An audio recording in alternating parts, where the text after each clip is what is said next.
Welcome to Nisha classes at UK. आज मैं आपको करवा रही हूँ क्वाड्रेटिक इक्वेशन या द्विघात समीकरण, जो आपके एसआई, आपके स्केलर, आपके बहुत सारे एग्ज़ाम्स में पूछे जाते हैं इस प्रकार के क्वेश्चन। ठीक है, तो चलिए स्टार्ट करते हैं। द्विघात समीकरण, सबसे पहले तो द्विघात समीकरण क्या होती है, जिसमें सबसे बड़ी घात क्या होती है, आपकी 2 की पावर लगी होती है। सिंपल सी भाषा में आप समझ सकते हैं, ज़्यादा हम टिपिकल भाषा में नहीं जाएंगे। तो ठीक है, तो ये एक फॉर्म होता है द्विघात समीकरण का, ax² + bx + c, जहाँ क्या होता है a इज़ यहाँ पे नॉट इज इक्वल टू 0। ए क्या होना चाहिए, 0 नहीं होना चाहिए, और ए बी सी वास्तविक संख्या है। अगर ए 0 हो गया तो ये टर्म 0 हो जाएगा, और ये वास्तविक जो आपका ये क्वाड्रेटिक इक्वेशन या द्विघात समीकरण नहीं रह जाएगी। तो यहाँ पे थोड़ा प्रिंटिंग मिस्टेक हो गई थी। तो यहाँ पे जो है इक्वेशन क्या हो जाएगी, ax² + bx + c, where a is not is equal to 0, और ए बी सी क्या होनी चाहिए, वास्तविक संख्याएं होनी चाहिए। यानी इस फॉर्म में जो भी आएगा वो आपका द्विघात समीकरण हो जाएगा। और एक मैंने आपको एग्जांपल दिया है यहाँ पे, 4x² + 5x + 1, इस तरह से आपको द्विघात समीकरण देखने को मिल सकती है। चलिए आगे बढ़ते हैं। अब द्विघात समीकरण जो है सभी जानते होंगे, बेसिक आपने पढ़ा होगा। तो द्विघात समीकरण के हमेशा क्या होते हैं, मूल होते हैं।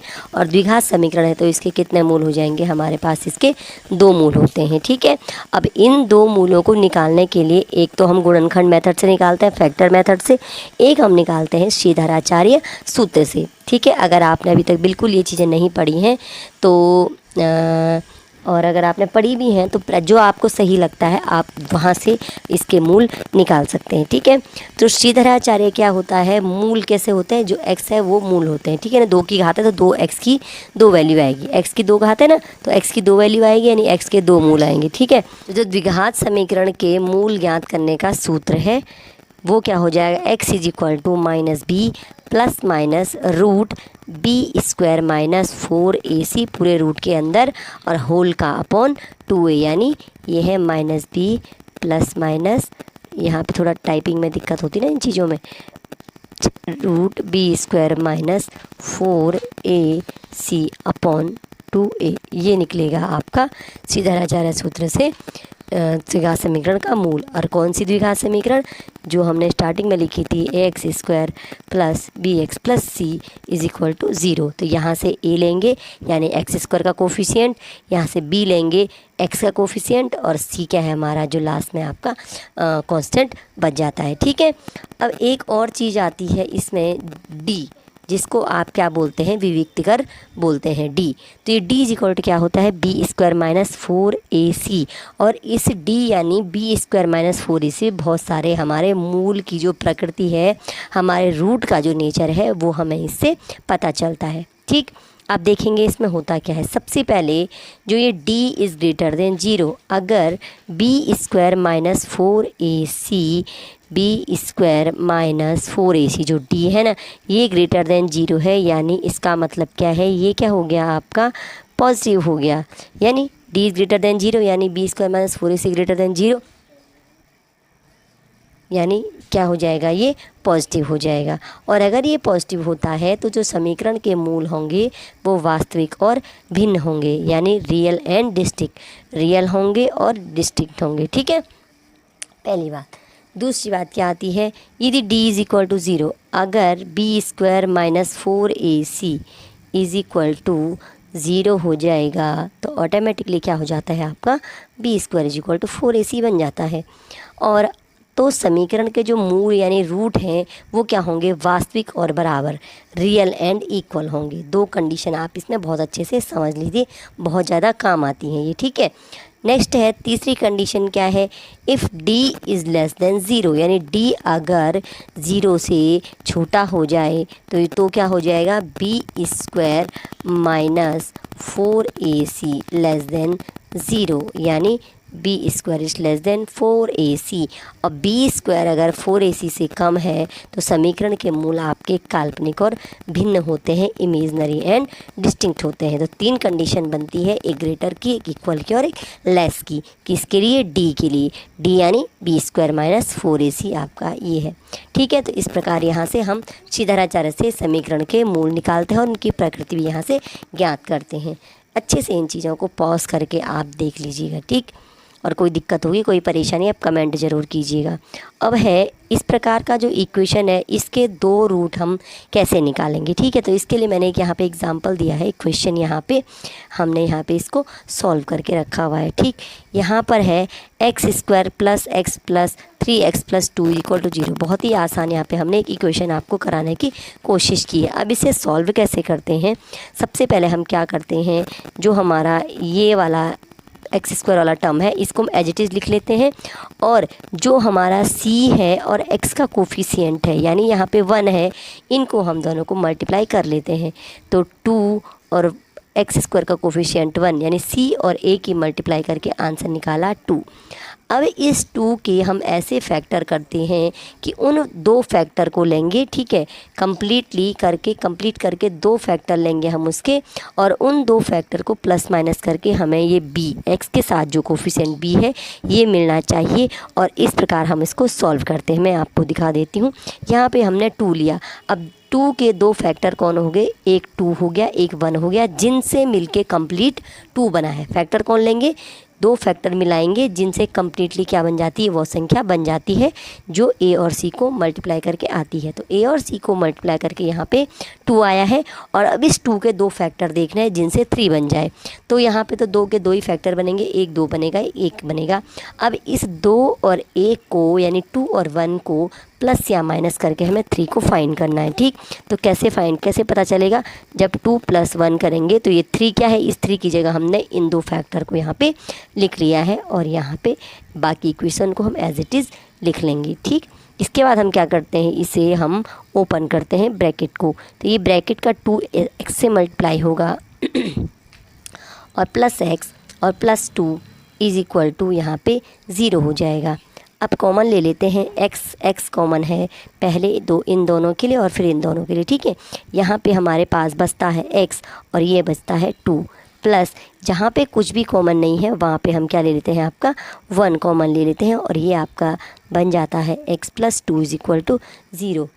उसके बाद हम x + 2 को क्या कर लेते हैं, कॉमन कर लेते हैं, क्योंकि यहाँ भी है और यहाँ भी है, और जो बचा हुआ पार्ट है x, और यहाँ पे साइन लगाएंगे प्लस, और ये 1 और ये इज इक्वल टू 0 बन जाता है।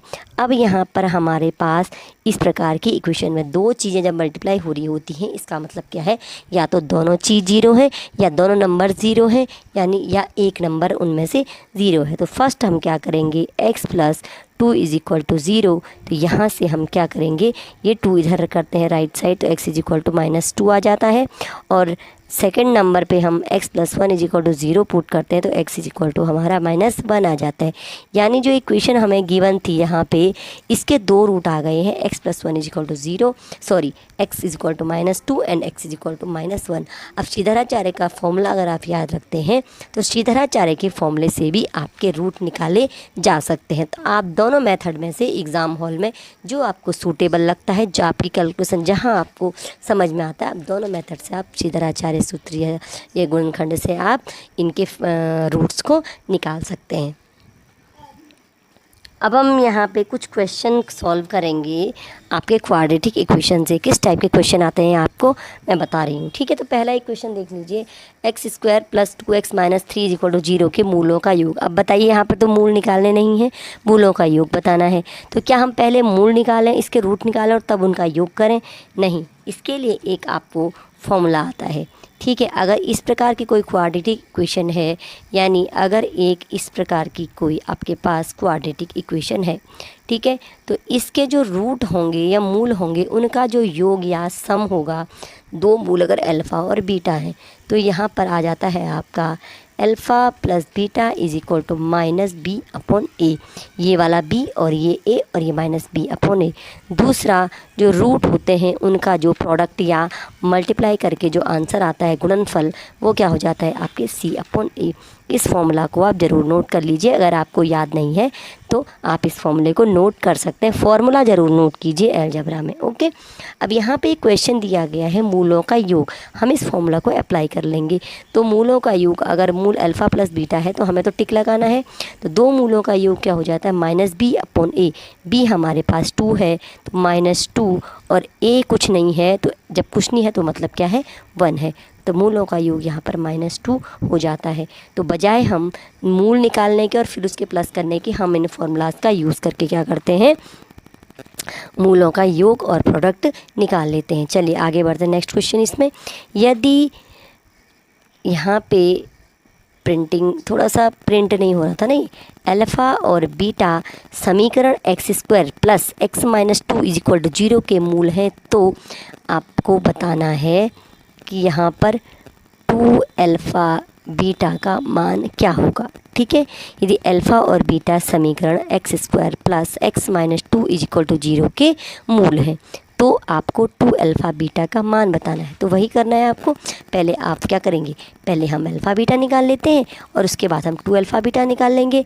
तो alpha beta is equal to क्या हो जाएगा आपके, ये है ना अल्फ़ा और बीटा समीकरण दो मूल, अल्फ़ा बीटा हमने क्या बोला c अपॉन ए, तो c यहाँ पे -2 है, क्योंकि इक्वेशन क्या होती है आपकी ax² plus B x plus C is equal to 0 equation होती है, तो c हमेशा प्लस में है, तो जो यहाँ पर है ये c क्या हो जाएगा आपके -2 c अपॉन ए, यानी फिर से 1, तो ये हो जाएगा अल्फ़ा बीटा -2, और हमें निकालना है 2 अल्फ़ा बीटा, तो 2 alpha beta is equal to क्या हो जाएगा आपके 2 इंटू -2, और यहाँ पर आपका आंसर हो जाएगा -4।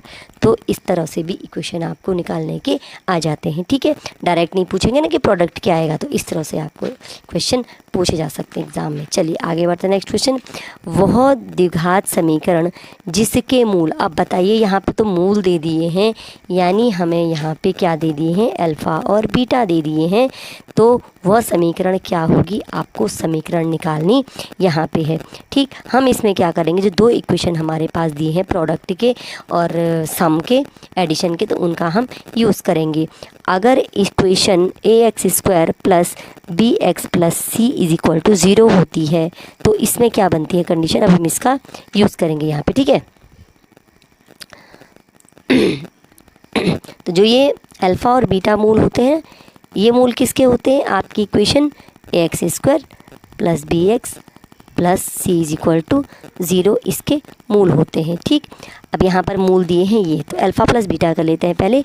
तो आपका अल्फ़ा प्लस बीटा यानी 2 प्लस √5 और plus 2 minus √5 is equal to क्या बताया था हमने आपको फॉर्मूला में, ये होता है -b अपॉन ए। अभी हमें जानकारी नहीं, हम यहीं से इसको फाइंड करेंगे। पहले तो ये सॉल्व कर लो। 4 इज इक्वल टू मेरा आ गया है -b अपॉन ए। अभी यहीं पर रुकते हैं, थोड़ा हम इसको भी करके देख लेते हैं। प्रोडक्ट यानी प्रोडक्ट क्या था, alpha into beta, 2 plus √5 multiplied by 2 minus √5, और ये क्या है आपका c अपॉन ए, तो ये है आपके c अपॉन ए। अभी थोड़ा वेट करते हैं क्या आएगा, तो a plus B a minus B. ठीक है, a² यानी 2 का स्क्वायर माइनस b² √5 का square 5 is equal to c upon ए।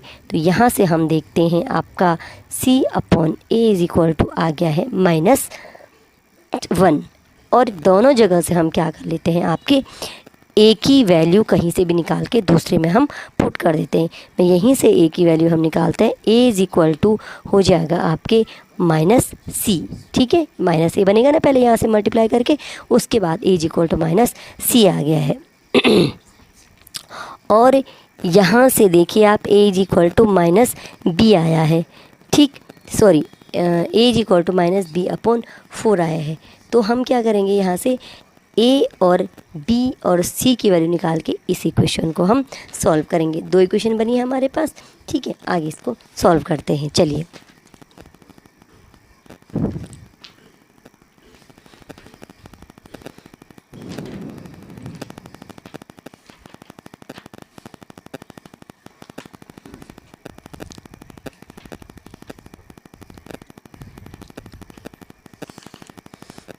सारी इक्वेशन को हम क्या करेंगे, ए में रख देते हैं। ठीक है, तो कुछ नहीं करना है यहाँ पे बजाय इसके हम एक काम करेंगे, यहाँ पर हम सारे चीज़ों को ए के फॉर्म में निकाल लेते हैं। सी इज इक्वल टू माइनस ए। ठीक है, थोड़ा सा इसमें डाउट हो गया था। और यहाँ से बी की जो वैल्यू है, ये बी भी हम -4a कर लेते हैं। तो सी भी हमने ए के फॉर्म में निकाल लिया, बी भी ए के फॉर्म में निकाल लिया। अब हम इस इक्वेशन पे चलते हैं। तो यहाँ पर हमने लिखा ax² plus b is equal to -4ax और प्लस सी आपका क्या है, ये -a है। सारे टर्म हमने ए के फॉर्म में लिख दिए हैं। इसको आगे सॉल्व कर लेते हैं। ax² आपका -4ax minus a is equal to 0। सारे ए मैं कॉमन कर देती हूँ, तो मेरा बचता है x² -4x और -1 इज इक्वल टू 0। तो इस तरह से हमने ये इक्वेशन सॉल्व करी। हमने क्या किया, b को भी हमने ए के टर्म में निकाला है, c को भी ए के टर्म में निकाला है, और हमने इस वाली इक्वेशन जहाँ से हमने अल्फ़ा बीटा करके ये चीज़ कही थी, तो हमने यहाँ से ये करके आपके इक्वेशन फाइंड कर दी। और ये द्विघात समीकरण जिसके मूल क्या आएंगे, 2 + √5 और 2 - √5। अब आप ये बोलेंगे ये सही है या गलत है, कैसे पता करेंगे? तो अगर आपके पास थोड़ा सा टाइम होता है, आप प्रैक्टिस में चल रहे हैं, तो क्या करें, आप इस इक्वेशन को सीधाराचार्य, जो इक्वेशन निकली है ना, सीधाराचार्य से इसको सॉल्व करेंगे तो आप पाएंगे कि इसके रूट ये आ जाते हैं, यानी इक्वेशन हमने सही सॉल्व करी है।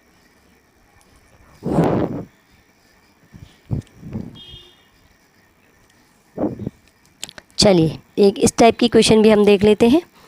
यहाँ पर क्या है, इसे हमने x का मान ज्ञात करना है, यानी हमने रूट निकालना है। अब रूट निकालना है तो हमारे पास क्या तरीका है, या तो हम सीधाराचार्य से करें या गुणनखंड से करें।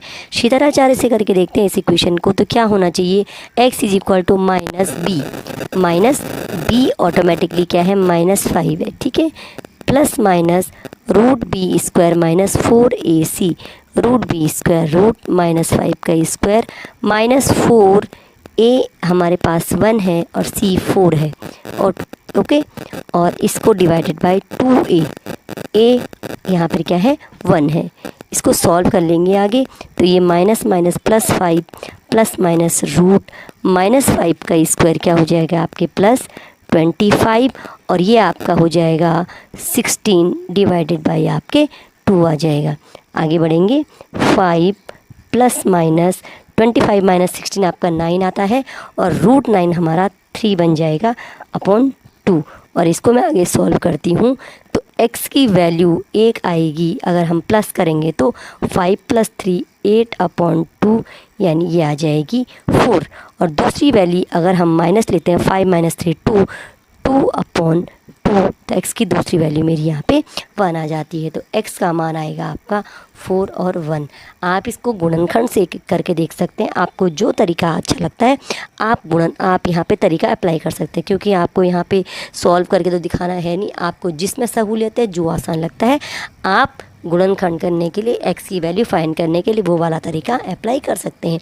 कैलकुलेशन मिस्टेक हो रही तो आप ज़रूर मुझे कमेंट में बताइए और ख़ुद से करने की कोशिश ज़रूर कीजिए। चलिए आगे बढ़ते हैं। नेक्स्ट क्वेश्चन, समीकरण 2x² - 3x + 5 = 0। जितने टाइप के क्वेश्चन आपके क्वाड्रेटिक इक्वेशन यानी द्विघात समीकरण से बन सकते हैं, उतना हमने आज आपको करवाने की कोशिश की है। कंप्लीट हम आपको द्विघात समीकरण करवाने की कोशिश कर रहे हैं। ठीक, इसके मूलों की प्रकृति बतानी है। तो मूलों की प्रकृति के हम क्या निकालते हैं, पहले आपके लिए d निकालते हैं। जब मूलों की प्रकृति ज्ञात करनी होती है, d इक्वल टू क्या होता है, b² -4ac।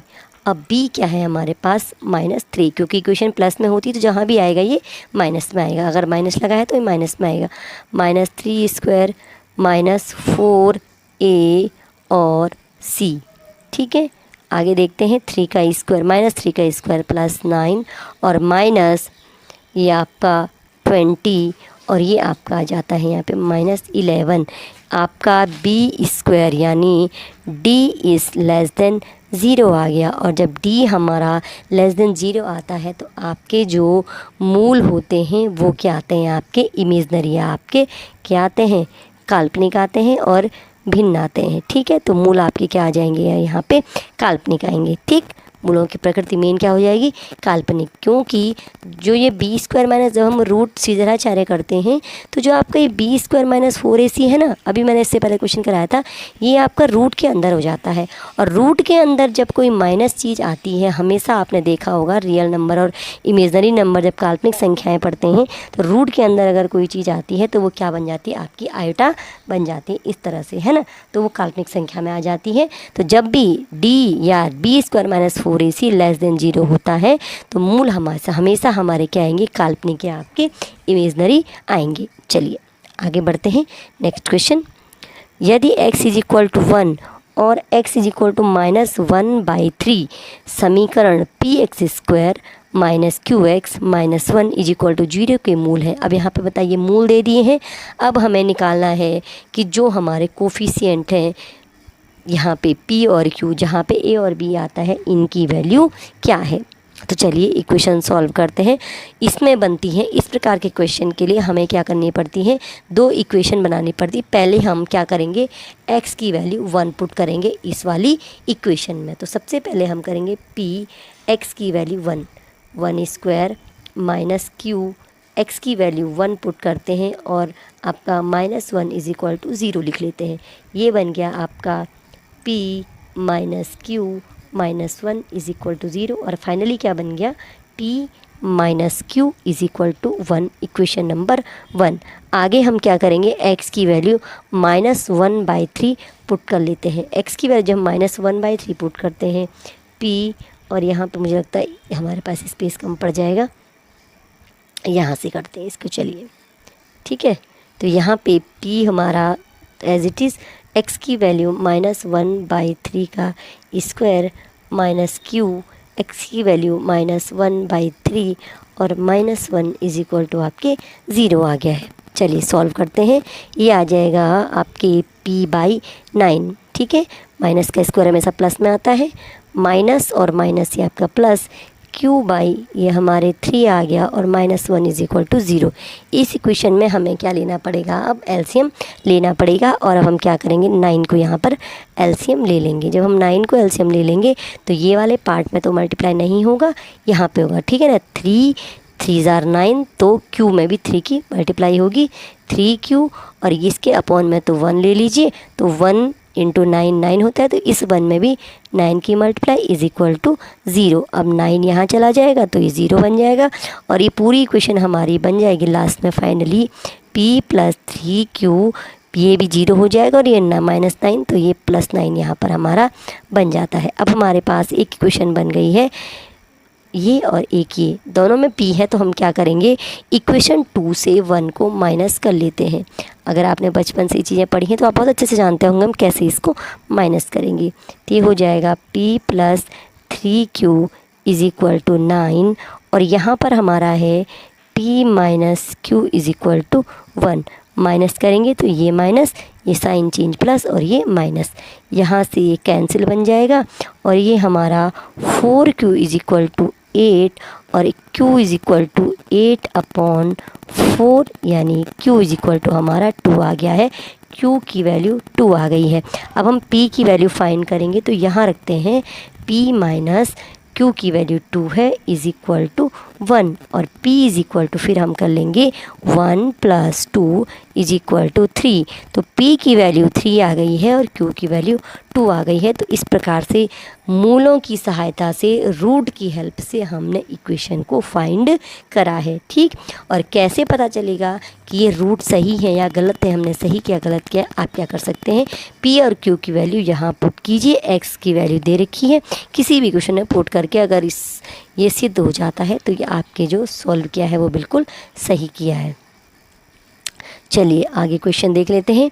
यदि समीकरण ax² - 4ax + 2a + 1 is equal to 0 के मूल समान हो तो a इज इक्वल टू क्या होगा। एक इक्वेशन दी गई है, यहाँ पे ये दिया गया है क्वाड्रेटिक इक्वेशन। तो पहला ये है ax², फिर ये बी एक्स वाला टर्म और ये सी वाला पूरा कांस्टेंट है ना, एक्स नहीं है इसमें, तो ये आपके सी वाला हो जाएगा। अगर इसके रूट इक्वल हैं तो ए इज इक्वल टू क्या होगा, तो हमने जब स्टार्टिंग में मैं आपको फॉर्मूला करवा रही थी तो रूट इक्वल होते हैं तो क्या होता है, D is equal to zero, यानी डी क्या बनता है आपका b square minus 4ac is equal to zero. और फाइनली जो आपका ये क्या बनता है, b square is equal to 4ac। और मैंने आपको बता दिया है ये एक्स स्क्वायर, ये बी एक्स और ये बाकी बचा टर्म सी है। तो बी क्या है यहाँ पे, एक्स के साथ जो कोफिशिएंट है -4ac, तो -4 ए, ठीक है। अभी हम यहाँ ये सॉल्व करना है ना हमने, b square is equal to -4a का square is equal to 4ac। 4a हमारे पास क्या है, a है, और c हमारे पास ये बचा हुआ टर्म 2a + 1 है, ठीक है। बी स्क्वायर क्या है, -4a, इसका square is equal to 4ac। 4a की जगह पर a है और c की जगह पर 2a + 1 है। इसको सोल्व करेंगे तो हमारे यहाँ पर a की वैल्यू फाइंड हो जाएगी, ठीक। तो -4a का स्क्वायर आपका बन जाता है 16a square is equal to, अंदर मल्टीप्लाई करेंगे तो ये बन जाएगा 8a स्क्वायर और +4a, ठीक। और यहाँ पर आपका ये a मुझे लगता है आपके नेगेटिव में आने वाला है ना, बिल्कुल ये नेगेटिव, सॉरी ये प्लस में आएगा, ठीक है। बहुत बड़ी मिस्टेक हो गई थी ये, देखिए हो जाती है कई बार। तो ये आपका 16a स्क्वायर, तो इसको इधर शिफ्ट करेंगे हम, तो ये आपका बन जाएगा 16a स्क्वायर और -8a square is equal to, यहाँ पे a भी हटाने हैं, भी हटा देंगे, ओके। तो ये आ जाएगा आपका 8a square is equal to 4a, ये a और a के कैंसिल, तो यहाँ पर आपके 8a इज इक्वल टू 4 बना है, a इज इक्वल टू 4/8, यानी यहाँ पे जो हमारी a की वैल्यू आई है 1/2। तो इस तरह से हमने इसको सॉल्व किया है, ठीक। कैलकुलेशन में जहाँ पर मिस्टेक होती है आप अपने तरफ से सुधार लीजिए या मुझे कमेंट कीजिए कि यहाँ पर एक कैलकुलेशन की मिस्टेक हो रही है। बाकी जब भी हम आपको क्वेश्चन कराते हैं एक बार आप देखिए, समझिए, उसके बाद खुद से करने की ज़रूर कोशिश कीजिए। चलिए आगे बढ़ते हैं, नेक्स्ट क्वेश्चन। समीकरण x square plus 3x plus p is equal to 1 का एक मूल दूसरे का व्युत्क्रम है, तो पी स्क्वायर का मान क्या है। यहाँ पर भी क्या है, दो मूल हैं और एक मूल दूसरे का व्युत्क्रम है, तो पी स्क्वायर का मान क्या है। सबसे पहले हम इसको बनाएंगे ax square plus B x plus C is equal to 0 के फॉर्म में, ठीक है। तो ये हो जाएगा आपके एक्स स्क्वायर, ax स्क्वायर वाला पार्ट, बी एक्स वाला पार्ट और सी वाला पार्ट बन जाएगा p-1, ये पूरा का पूरा आपके c हो जाएगा जो कांस्टेंट है इज इक्वल टू 0। अब देखते हैं इसमें करना क्या है। एक मूल दूसरे का व्युत्क्रम है, अगर इसका एक मूल अल्फ़ा है तो दूसरा मूल क्या हो जाता है, 1/अल्फ़ा हो जाता है। अब हमें फाइंड करना है कि पी स्क्वायर का मान क्या है, तो हम इसमें वही चीज़ें लगाएंगे जो मूलों पे जो हमारी जो चलती है कि मूलों का प्रोडक्ट और मूलों का सम, तो उसी को हम यहाँ पे अप्लाई करेंगे, ठीक। चलिए सबसे पहले देखते हैं हम पी स्क्वायर का मान निकालने के लिए, तो पहले हम सॉल्व करते हैं पहले मूलों का योग। तो अगर दो मूल इस तरह से हैं, एक मूल दूसरे का व्युत्क्रम, एक अल्फ़ा दूसरा 1/अल्फ़ा, तो अल्फ़ा प्लस 1/अल्फ़ा यानी a प्लस बी क्या होता है। अगर दो मूल अल्फ़ा और बीटा होते हैं ना, तो alpha plus beta is equal to क्या होता है, -b/a। b हमारा 3 है, -b/a, तो यहाँ पर हो जाएगा देखिए -b/a। प्रॉपर हम इस इक्वेशन को करेंगे तो अल्फ़ा स्क्वायर प्लस 1/अल्फ़ा इज इक्वल टू -3, और ये हमारी एक इक्वेशन बन जाएगी alpha square 1 + 1 is equal to -3 alpha. और मुझे लगता है कि हमें इससे पहले थोड़ा हमने लेट कर दी, ये वाला चीज़ अप्लाई करना चाहिए था कि जो प्रोडक्ट है वो क्या होता है c/a, यानी c हमारे पास क्या है p-1/a 1, तो ये कैंसिल हो जाता है। तो यहाँ से हमारा निकल जाना था p-1 इज इक्वल टू 1 और p इज इक्वल टू मेरी वैल्यू आ जानी थी 1, तो ऐसा लगता है कि p square is equal to 1। इतना लंबा चौड़ा शायद करने की नीड नहीं थी, तो इसको हम इसमें अप्लाई नहीं करेंगे। यहीं से देखेंगे प्रोडक्ट क्या है, alpha into 1 upon alpha is equal to C upon A, P minus 1 upon A, यानी 1, और यहाँ से ये कैंसिल होके 1 बनेगा, तो ये p minus 1 is equal to 1 है, तो p इज इक्वल टू क्या आ जाएगा 1, और जब p इज इक्वल टू 1 आएगा तो p square is equal to 1 आ जाएगा। इसकी नीड यहाँ पे नहीं पड़नी थी, ठीक है। तो यहाँ से p स्क्वायर का मान आपका निकल गया है। तो इस प्रकार आज हमने यहाँ पे बहुत सारे क्वेश्चन करे रूट्स के, ये आपके क्वाड्रेटिक इक्वेशन के, और 2-3 क्वेश्चन कुछ और हैं, चलो उनको भी करके आज देख लेते हैं।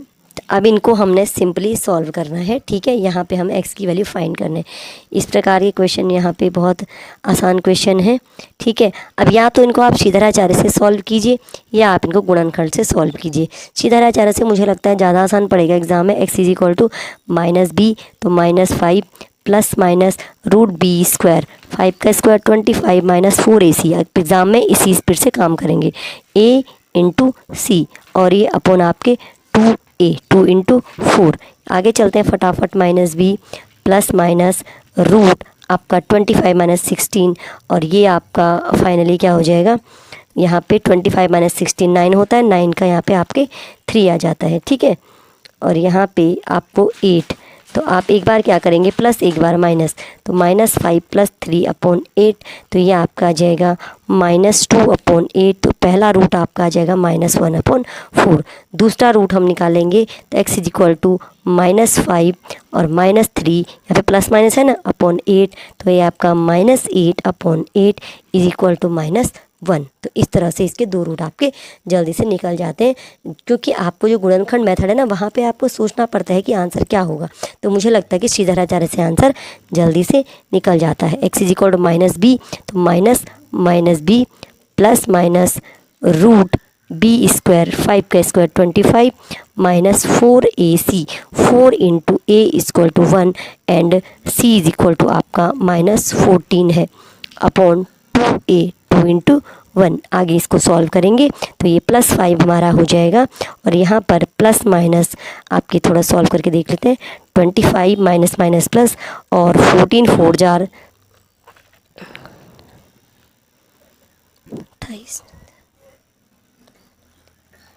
56 आप ये हो जाता है, और ये अपॉन 2। आगे मैं इसको सॉल्व करती हूँ तो ये 5 प्लस माइनस और 25 प्लस ये आपका आ जाता है 81, और 81 का रूट आपके 9 आ जाएगा, और अपॉन 2 एक बार प्लस कर लेते हैं तो ये बनेगा 14 अपॉन 2 इज इक्वल टू 7। और अगर हम इसको माइनस करते हैं तो 5 माइनस 9 क्या आता है आपके -2 अपॉन 2, तो आंसर आपके -1 आ जाता है। तो एक बार आंसर आपके 7, दूसरी बार -1। तो इस प्रकार से आप क्या कर सकते हैं, इस प्रकार के क्वेश्चन को सॉल्व कर सकते हैं। अगर आपको कहीं पे स्क्वायर निकालने में बड़ा लगता है तो आप गुणनखंड मेथड यूज़ कर सकते हैं। जैसे हम यहाँ पे मुझे लगता नहीं कि इस लास्ट टाइम पे आपको अब कन्फ्यूजन होना चाहिए, फिर भी आपको अगर गुणनखंड से ज़्यादा आसान लगता है तो गुणनखंड कर लेते हैं। हमने क्या करना है, 300 और 2 को मल्टीप्लाई करना है, तो जो हमारा ये आएगा a और c को मल्टीप्लाई करके उसके फैक्टर से हमें यहाँ पे x का कोफिशिएंट यानी 1 निकालना है। तो इसके फैक्टर हम कर लेते हैं 2 इंटू 300, और ये आपका 150। इसके बाद आगे हम चलेंगे तो ये आपका 75 आता है, आगे हम करेंगे तो 3 आता है, और यहाँ पे आपके 5 और लास्ट में 5, और आपका ये आपके 1 आ जाता है। अब देखते हैं यहाँ कहाँ से 1 आता है, तो ये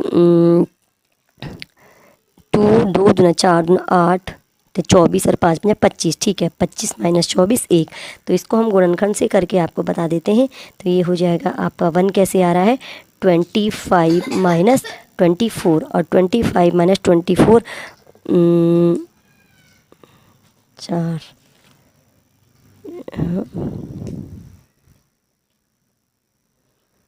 25 25 25 6 मुझे लगता है थोड़ा सा ठीक है, बिल्कुल सही है। ये इज इक्वल टू सही है, कोई दिक्कत नहीं है, थोड़ा सा मुझे डाउट हो रहा था। Is equal to 0। आगे मैं इसको सॉल्व करती हूँ, तो 2x स्क्वायर और plus 25x minus 24x minus 300 is equal to 0। दोनों मेथड से मैं आपको क्वेश्चन सॉल्व करना है इसमें बताना चाह रही हूँ, ठीक है। तो चाहें तो आप इसको इधर लिख सकते हैं, थोड़ा सा आसान रहेगा आपको डिवाइड करने में, ठीक है। नहीं तो मैं तो ऐसे ही कर लूँगी। तो ये हो जाएगा x, यहाँ बचा 2x प्लस आपके 25, और यहाँ से माइनस आपका 24 कॉमन आ जाता है, ब्रैकेट लगाया x, क्योंकि माइनस बाहर आ गया तो ये माइनस अब प्लस बन जाता है, और 24 इंटू 25 इक्वल 300। तो यहाँ पे इस तरह से हम इसको कर लेते हैं, और यहाँ से